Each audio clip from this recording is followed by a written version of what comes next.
I genuinely believe we've got a once-in-a-generation opportunity to build a world-class internet company out of India. We just had to push ourselves through some really tricky moments. We went from close to zero in scale to 200 million in 6 months. Right? And I would not recommend that to anybody. You really do it for the love of building. That should be the end goal. The end goal should not be, I build so I can make X, Y, Z. I'm building so that I have the opportunity to wake up in the morning and build again. Welcome back to another episode of How to Build the Future. Today, I'm thrilled to be joined by Adit Palicha, the co-founder and CEO of Zepto, which delivers groceries to your door in just 10 minutes. There are up to 1.5 million orders a day across 50 cities throughout India, with over $3 billion in GMV and growing 300% a year. And they're a unicorn at a $5 billion valuation. Adit, it's great to see you here today. Thanks so much for having me, Gary. I appreciate it. So when you were getting started, there were some pretty big players already in the space. Yeah. Swiggy, Zomato, even Amazon was at it. How did you approach that? When we started and we were very small, there was no sort of grand strategy or ambition, right? Again, most of it was bottoms up from users in the very early days. But looking at it now, I think the reason why we're able to make a dent and create this scale is because a lot of the people that were in the market in the early days of grocery delivery in India were trying to build its supply chain backward instead of user backward or customer backward, right? And so they would build out models that were 2-hour delivery, 4-hour delivery, which made sense on paper and logistically seemed more feasible, economically seemed more viable. Instead of building it retention and consumer first, the insight was, yes, let's do 10-minute delivery, but also let's build out the full stack of commerce where we're able to run the logistics, we're able to have a much better sense and selection on quality control. And sort of that audacious thinking put us in a position where not only were we able to build a better product for users, but over time, and now sort of what's playing out is that if you build a better product for users, you also end up with a better P&L and a better economics, right? So if users love the platform, your CAC is lower, the throughput you're able to get into your supply chain is much higher, your costs come down, and now we're basically seeing the economics play out pretty beautifully, better than the 2-hour and 4-hour models because of how sticky the users are. So I think basically that's the dent that we had. We were just thinking first principles, user customer backward, versus a lot of the big guys, the big behemoths that had sophisticated P&Ls and finance teams were thinking supply chain backward. I guess if you win the consumer, you can win everything. Yeah, and the big companies sometimes lose sight of that. You're 22 now, but when you were 17, you had reached out to Jared Friedman, one of our partners here at YC. Tell us about that story. So we were just actually supposed to come here in California and study, but the pandemic hit. So the freshman year that we were supposed to have at Stanford basically got postponed by a year. We decided to take a gap year. And my co-founder and I were sitting in Mumbai, really had nothing to do, no sort of fancy internships at Goldman or anything like that lined up. So we just decided to hack around, work on a project. And it just started off as a WhatsApp group where we were delivering groceries for our neighbors because it was a nightmare to get groceries in the first wave of the pandemic. And that slowly kept iterating as just a fun project. And we were talking to people on Hacker News about it and, just sharing updates. And I think one day we saw a post saying, get 10 minutes with a YC partner. And we said, wow, this is, YC was sort of this, for two kids on the other side of the world, was just sort of this mystical land, right? Where we were this hobby of building cool stuff, people actually do it for a living somewhere in the world, right? Mm-hmm. And so we said, wow, we'd love to talk to a YC partner. And Jared was kind enough to agree after I think we flooded the comment section saying that, give us time. And Jared sort of gave us the benefit. And yeah, we had I think it was an 8-minute call. We gave him a quick sense. He's like, hey, there's a company in the US called Instacart that does something similar to what you guys are doing. Maybe this could be a business. Have you ever thought of that? We said, not really. But then he said, no, this could actually be something meaningful. Have you ever thought of applying to YC? And that's for the first time when we thought, wow, is this I thought this was just a project, but actually could be something meaningful. What was the first demo like? How did that sort of come together? Yeah, I mean, the first real interaction with the customer was basically a WhatsApp group. There was an old lady down the road from where we were staying in Mumbai that was really struggling to get groceries, and she stayed alone. And so we were just delivering groceries for her. And, she would basically say, hey, you're going to this grocery store down the road. Why don't you also go to the butcher store? That was the first real interaction with the customer, and we should be able to do multiple stores. And then she started adding her friends to the WhatsApp group. And so more and more people kept ordering. But that was the early days. And then I think the first real product that we built was probably, I would say, 2 months after the first delivery, or like a month and a half, 2 months after the first delivery. And at the time, it was called Kirana Cart, right? And it was a pickup and drop service, similar to what Instacart is in the US. That, prototype probably would have taken like 72 hours to build. I'll attribute most of the heavy lifting to my co-founder, KV, right? But we built it. We asked the users to move to that app, and that's how it started. There was no like launch moment per se. It was just like getting feedback from a customer on a doorstep and just cycling around, and that just like slowly iterated into something more and more meaningful day by day. But there was no like one like boom, you're a startup. Right? That never actually sort of happened until we got to YC, I guess. The initial model for it was Kirana Cart, and then what's a Kirana for some of the folks watching? Sure, no, Kirana basically is the Hindi word for mom and pop shop, right? So it's like these small mom and pop stores that exist in India. Obviously, in the US, you've got more Walmarts and Costco's and Kroger's. But in India, it's primarily these small mom and pop shops that dominate grocery. So that's what a Kirana is. So Kirana Cart was like corner shop delivery in a way. That's what it means. So the other thing that was very important was sort of extreme speed. So it wasn't, an hour or half an hour. It was 10 minutes. How did that come about? So I think when you speak to most people in the US, they think of 10 minutes as like a convenience value proposition, but actually in India, it's very different, right? So, if you look at India, the overwhelming majority of consumption actually happens within 4 kilometers from your house, which is very different from the US, right? Like the frequency of purchase in India is 4 times more for grocery than it is in the US. And so people actually just buy in these small tickets multiple times a week, which is why most retail in India is hyper proximity, right? So unlike, let's say, the big box Walmart, Costco models that work in like suburban sprawls, people are used to the milk delivery guy coming to their doorstep, or the fruits and vegetables guy showing up outside their house every morning, or the local mom and pop being 200 meters down the road. And so that's the dominant format of consumption and retail. 10 minutes was never really like a, let's do 10-minute delivery for the sake of 10-minute delivery. It was more, customers would basically keep telling us on their doorstep, and we did a lot of the deliveries for the first few months ourselves. They would basically keep telling us that, hey, this is great, it's COVID, but I would much rather just go to my fruits and vegetables guy in the morning. He comes, pretty much there. Why do I wait for 2-3 hours for you guys? It's not a convenience thing. It's like I'm just used to buying so much more frequently, so much more easier.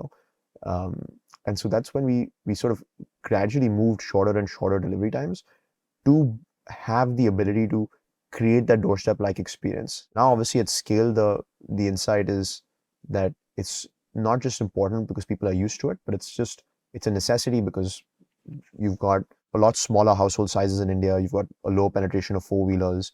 You've got much more perishables that people buy. People have got lower disposable cash. So they don't actually have the luxury of buying in bulk. And so when you fit all of those consumer insights in, and mainly just, again, talking to people on the ground, you start realizing that, hey, this 10-minute thing is actually critical to do the way the style of purchase that people like versus like a nice little convenience value prop. So that's how it came out. But I think it was more just talking to people and like constantly saying, okay, we need to reduce the delivery time by 30 minutes, by 30 minutes, by 30 minutes, until eventually we were like, let's just be at their doorstep. Like one of the things at YC we often talk about is do things that don't scale. Was this one of those things where you had to go and do those initial deliveries at 10 minutes and realized there's actually a palpable difference in that experience from the customer? 100%. So I think in the middle of the batch, we started getting a lot more pushback from users, or basically we're just not seeing the retention, right? In the early days when you're delivering like in an hour. And so people would use the app. The next week, 3-4% of people use it again. And so that's when we started talking to people, and lots of things came out like selection, pricing, quality, but this was one of the big ones. And so we said, okay, we have to be at their doorstep. So what KV and I did is we went to one of the stores on the platform, and we basically commandeered the store ourselves, right? And we ran it for a short period of time, but we did a pilot where we said, if we are able to control the customer experience end to end, including the delivery time, what's the reaction that we get? And so I was basically like the shopkeeper for a couple of days.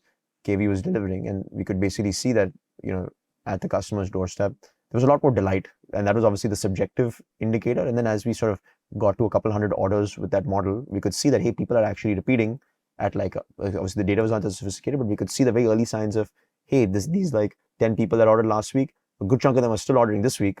Maybe that's a good thing. you did this unscalable thing. You did it yourself. You're not Yeah. running around and hiring other people to do it. You're Yeah. directly experiencing it. But as a result, you you sort of ran it to ground, and you had this like very Yeah. intuitive idea about what the product needed to become. For sure. And I think that it started with like the subjective intuition, just like what are human beings telling you verbally. Over time, it became more objective, right? Which is like, what's the retention of each cohort that we're seeing? Are we seeing that repeatability? And I think that rigor of testing whether we had PMF came from the grinding we had to do at YC. YC was probably that most intense period where we learned all of these frameworks very quickly.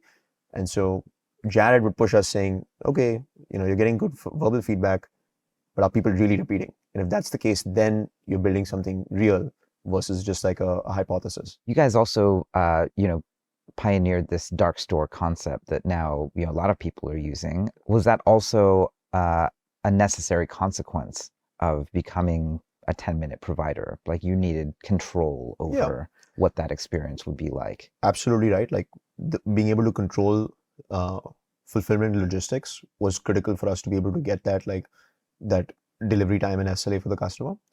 But more importantly than that, other people think of us as like a 10-minute delivery provider here.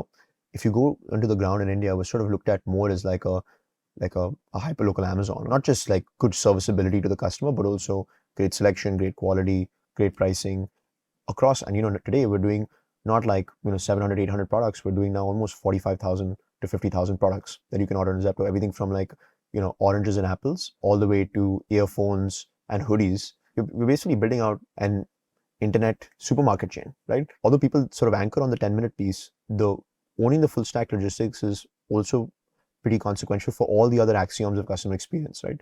So it's speed for sure, and then there's also quality, there's also selection, and there's also price. And so all four of those pillars of customer experience improve dramatically, at least in our experience, when you're able to just like control the entire stack. So I think as a result of owning it, we're able to do 50,000 products. We're able to control the entire supply chain on the back end and get better quality of produce for customers. Now at scale, we're able to cut all the inefficiencies in the back end and give them better prices, right? And so all of that is at the end of the day helpful to the customer. So the customer thinks of us as 10-minute delivery is what got our foot in the door, but now they're basically thinking of us as their go-to like supermarket chain in India or their go-to one-stop shop. One of the blessings that we had pretty early on is that like, and you remember this as well, right? Very early in the company's life cycle, we got hit by March 2022, where capital markets basically fell off a cliff, and we couldn't raise capital, and we had two competitors that had 7 times the cash on balance sheet than we had, right? And so that was like a big forcing function, right? Like execute or die was the philosophy in 2022, 2023. We had to just create as much efficiency, create as much operating leverage as we could very quickly, maybe faster than a lot of other consumer internet or e-commerce companies have globally, very much early in our life cycle, because it was existential, right? And in retrospect, that was the best thing that could have ever happened to us, because when we are now well capitalized, we're able to not only allocate that capital better, but we're able to do it more efficiently, get more growth for a lot less investment, right? And so essentially what happened is that we got to this point in March, April 2024, where we had gone from zero in August of 2021 to 2.5 years later, we had hit about $1 billion in GMV. And the business was actually pretty close back then to EBITDA and operating cash flow break even. And once we were in that point, we were able to show, hey, 70% of our markets are profitable. The most mature markets are touching 4 to 5% EBITDA. And they're turning profitable faster and faster. And we're still able to grow, but why don't we accelerate, right? Like if the economics are working, then we should actually be accelerating into the business instead of, trying to cash our chips in at just $1 billion of GMV. We've got an opportunity to build, the largest, grocery player in India, which is a $700 billion market, right? And so if I'm in that position, we can easily build 20, 25, 30 billion of top line. We should be accelerating today. We should be doubling down. And that's what's basically happening as we speak. What are some of the bumps that you hit in the road? And like, even as a 22-year-old founder, how did you think about, holding teams to account? Like, these are sort of the more difficult things, especially in 50 different cities. Like, were there cities where the numbers didn't work out and you had to find a new leader? Or, did you have to react to different, like, specific things in different cities that were surprising? I would say some of the biggest roadblocks have been people and talent related. Like the most fundamental input for our company is execution excellence, and like the most important input to execution excellence is high quality talent. And so the biggest mistakes I've made as a consequence of that are the wrong hires in some cases, or the wrong uh, people management. So in retrospect, the setbacks have been, oh, we could have done, let's say finance better, or marketing better, or, category management better, or ops better if we had had the right person. And those mistakes are very costly, especially in that 2022, 2023 period where it was existential for us. And so there were situations where we had, not so much cash, we almost effectively could have died in that Silicon Valley Bank thing, if you remember that, Yeah, right? absolutely. Yeah. We had a lot of our cash in that period.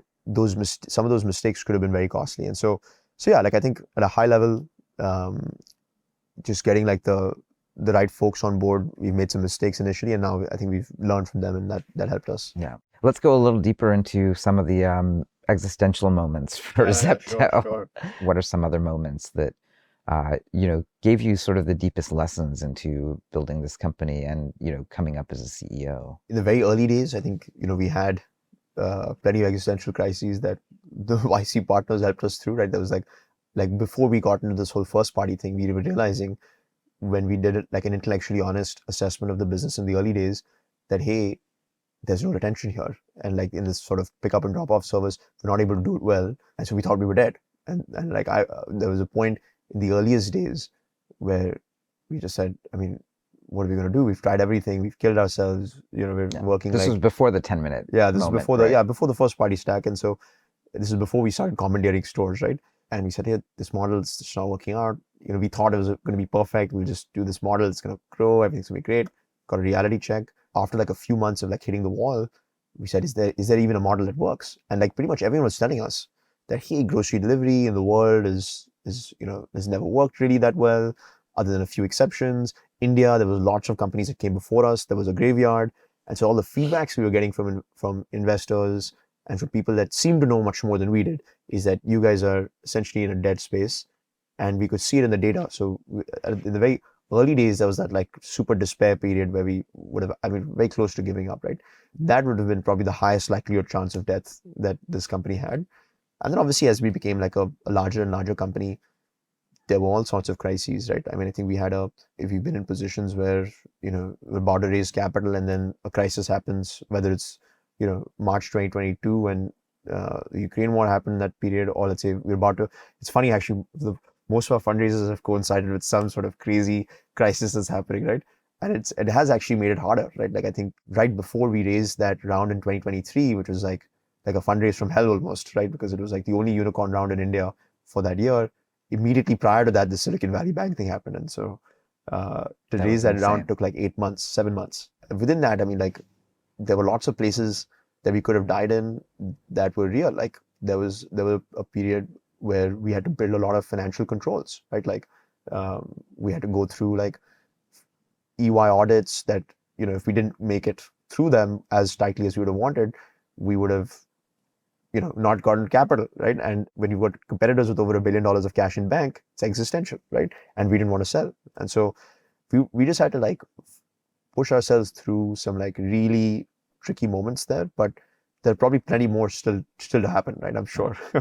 I think the really cool part of your story is that, you didn't look at sort of how other people were doing it and sort of accepted that as, sort of ground truth. Like, yeah.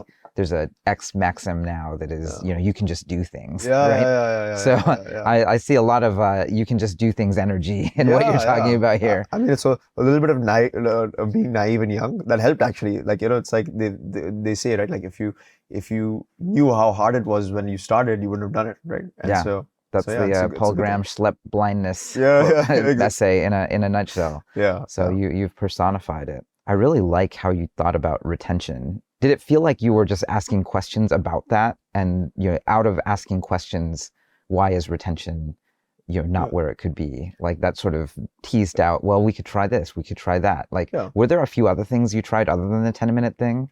Yeah, we did. We tried to build like a SaaS model for mom and pop shops. We tried to build like a B2B logistics play, right? Like, is there like a better model? Maybe like, what if we just do only the delivery part, or what if we only do the software part, right?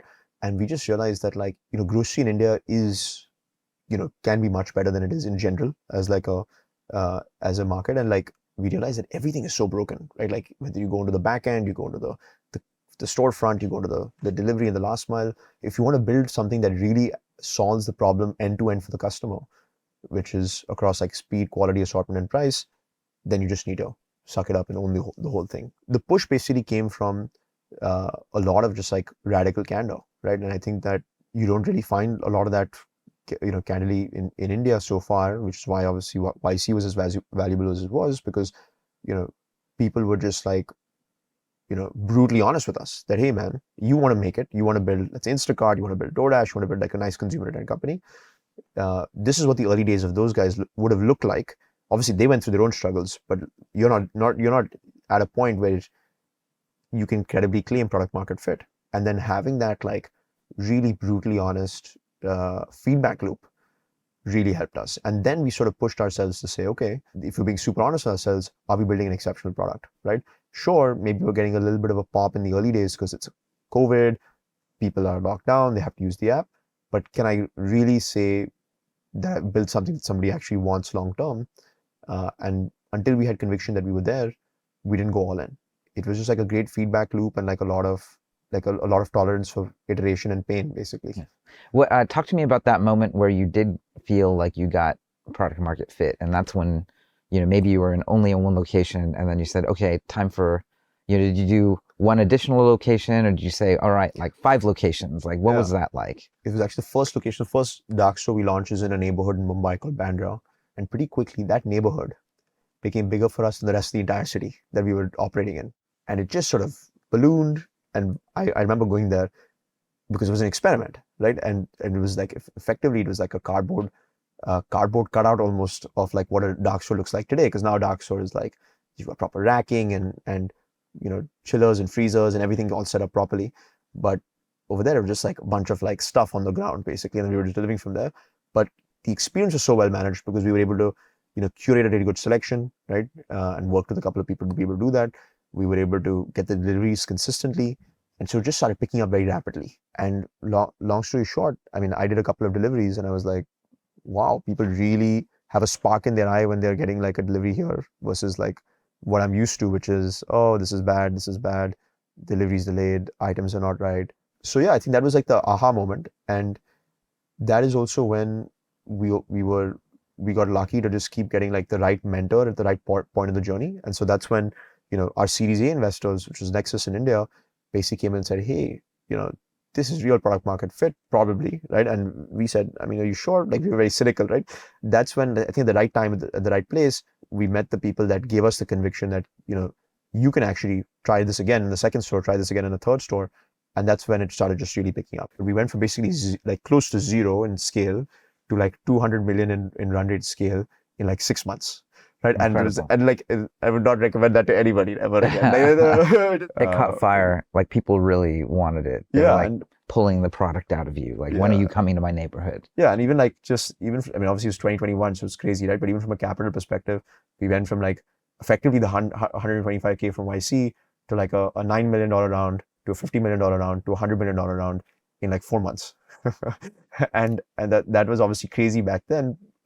In hindsight, it was probably the right thing because that was like sort of the inflection point to just go all in on. And then in 2022, we stabilized and said, okay, let's start building a business out of this. I guess given that, like, do you consider Zepto a success? No, absolutely not. Like, I mean, not even close to it. I think we've got a couple of decades before we can realistically say that we've won. I genuinely believe we've got a once in a generation opportunity to build like a world-class internet company out of India. And, sitting in places like this, you get really humbled because you realize that, wow, like, look at the kinds of quality of companies that have been built in the US and in other parts of the world.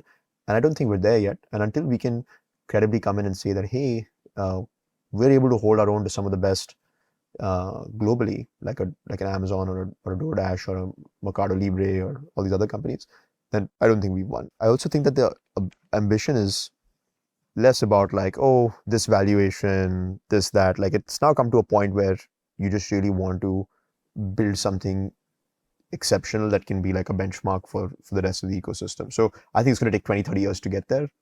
We are very excited to do that for the next 20, 30 years minimum, and then much more. And we just have to execute like crazy to make that happen. So that's what we're trying to do. Yeah, people are always overestimating what they can do in 1 year and way underestimating what can happen in 10 or 20. Yeah, 100%, 100%. So you once tweeted, nothing against work-life balance. In fact, I recommend it to all our competitors. Yeah. Stupid idea. I think about that often. I mean, I think it is possible to have balance, but you can run your work like a really good marathon. Yeah. Oh, for sure. I think for the people that like work at a company like Zepto, I'd say that, join here if you're really looking to do the best work of your life, right? And like, this is the place that is going to get that out of you, right? Because it is a very execution focused culture. Everyone is really deep into the game. When you're just like in these super execution focused cultures, then you're really like accountable for real problem statements every day, you can actually just become like the best version of yourself. And I think it's not for everybody, right? That sort of mindset and thought process, but it is for like the super ambitious, the super capable that really want to get the best out of themselves. And it's not forever, right? You're not going to have to do this, like work so hard for many, many decades, but like you definitely need like, I believe portions in your life where you take yourself to the maximum, right? And really achieve a lot. And I think Zepto is sort of that place. It doesn't feel like work, at least for me. And I know that that's not a realistic expectation for, today we've got like 3,000 plus corporate employees, right? And mainly ops folks, but like with 3,000 people, I know it's not realistic for me to tell everyone that, hey, love what you do, work 7 days a week. It's not realistic, right? But at least for KV and I mean, it feels like the journey of a lifetime, right? And like, there's nothing more exciting than this to be spending time on. So that's I guess the thought process. But what I will say though is, if you don't really have like a mission that excites people, right, then you can't push them to that level to really give them their all. And I think that like SpaceX is a good example of a company that is just able to like get the maximum out of people because it's such an inspiring mission. And obviously, we're not sending rockets to space; we're delivering groceries. But I think that the mission that at least I like to try to bring out is that, guys, let's build like a truly great internet company in India, and let's like kick off the internet revolution in India that should have been much bigger than it is today. I mean, I think we can create 10x more value for the country than we have so far. I mean, if you look at even like places like China, right, the dynamism came from the internet companies, and then that spread everywhere, right? So maybe we can play a small part in that. That would be great. What are some of the unique advantages and challenges you've experienced building a startup, specifically in India? So I think the advantage is that the talent is incredible, right? And I initially didn't realize this deeply, but we interviewed like American engineers, and obviously they're exceptional, but we said, hey, the guys that we have are as good, right? And I think a lot of people underestimate that. That's why a lot of great internet startups set up offices in Bangalore, right, and hire people there. And so the big advantage is that you just have such an incredible talent base, and really, although it's very competitive, it's still a lot less competitive to get such high quality talent than it would be sitting in San Francisco, I'm sure. I think some of the hurdles are, as an ecosystem, I think we're like very much like post 2001 right now, because we had like a big reality check in 22, 23, and there's still a lot of fear and lack of ambition in general. And I'm sure you've seen some of that like in the post 01 kind of period, right? I'm sure where people were less ambitious, right, than they could have been. So we're sort of coming out of that and saying, guys, why if we execute well, we should swing for the big leagues. And so I think the challenge is like, whether it's hiring a senior executive, whether it's bringing on board a new board member. I feel sometimes, and so does Keval, like a little bit in the minority camp where we're saying it's very easy to be at like 3-4 billion of GMV and just take it easy, right, and just get to break even and then build a nice little company, go public, you'll do well, right? But wouldn't it be much better to go for 5x that, 6x that? And if the opportunity is there, why not go for it? And so I think in the US, that mindset is sort of taken for granted. Everybody has that here, right? It's such a special place because of that, right? But in a place like India, it's still germinating. I mean, I think you're one of the leading importers of the philosophy itself. Yeah, hopefully. We've got the talent. We just need to get that mindset, the dynamism, basically, right? So, what else do you have on the plate and sort of in your vision for Zepto over the next 10, 20 years? I think from our perspective, there's a lot of areas to innovate in like Indian consumer internet. And we don't want to get distracted where we just try multiple verticals. Like we really want to just go deep into the compounding flywheel that we have of product market fit and say, how do we just keep improving our product market fit? I believe that PMF is like, it's not static, it's dynamic, right? You can keep improving it over time if you keep innovating. And so there are like a few exciting innovations we're working on. So for example, there's Zepto Cafe, which is basically first party food delivery that we've now started to build into our dark stores, where in like a 3,500 square foot facility, we'll have 250 square foot that's allocated for coffee, tea, snacks. Like if you've been to 7-Eleven in Japan, for example, or even in the US, you have all that. Amazing in Japan, not so good here. Yeah, exactly, right? And so that it came from the same inspiration, right? Like, can we build that out there? And that's doing phenomenally well. So we've scaled that effectively starting last year, and we've gone from 0 to over 100,000 orders per day. And that's the beauty of all these consumer internet businesses, right? When you have like 15-20 million people opening your app every week, and then you add like a new little use case for them, you can just funnel hundreds of thousands of people just by moving pixels around. That's like the super exciting thing about this business. That's why I love it so much. Sounds like it's the true everything store, but it's not only just the everything store that will come to you tomorrow or maybe later next week. Yeah, it's like literally in 10 minutes. Yeah, it's like the hyper local everything store for hyper local India, right? Like that's the idea. But there's a lot of other cool stuff. I mean, even if you look at our advertising business, right? Like similar to like the other really successful e-commerce companies, we've gone from like a 40 million ARR in ad revenue last year to this year we've just crossed 200 million ARR, right? And that's just, I mean, it's obviously phenomenal business, and like we're just innovating there in an exciting fashion. We built out like our search stack in-house, the entire relevance engine, bidding, attribution, campaign management, automated keyword suggestions. I think we've built out a really high quality performance ad stack out of India, for one of the first players to have actually been able to do that. Obviously, Flipkart and a few other folks have done it, but we built it really quickly and it's giving us a lot of value, and that business is also scaling. So ads is another big focus, cafe is another big focus, and there's all sorts of other stuff. And we're starting to get into, electronics as a category, general merchandise and apparel, cosmetics. So we're just getting more and more into as many use cases as we can find, and all of it is user backward, right? And so I basically spend time with the team looking at, hey, what are people searching for that we're not able to give them? And then let's start adding those use cases. So when people started searching for coffee, we said, let's put in Zepto Cafe. When people started searching for lipstick, we said, let's start adding cosmetics. And so that's the flywheel is spinning as a result of that, where we're getting better retention and we're getting a better P&L end state as a result of that. And there's a lot more to push on that. So very early, but I think we could, maybe we'll be talking, hopefully, if we execute well, it's a big if, but if we execute well, a few years from now, we'll be talking about a new form of e-commerce that we've sort of invented out of India. And I think, the Chinese guys were able to invent new forms of e-commerce too, right? So why can't we?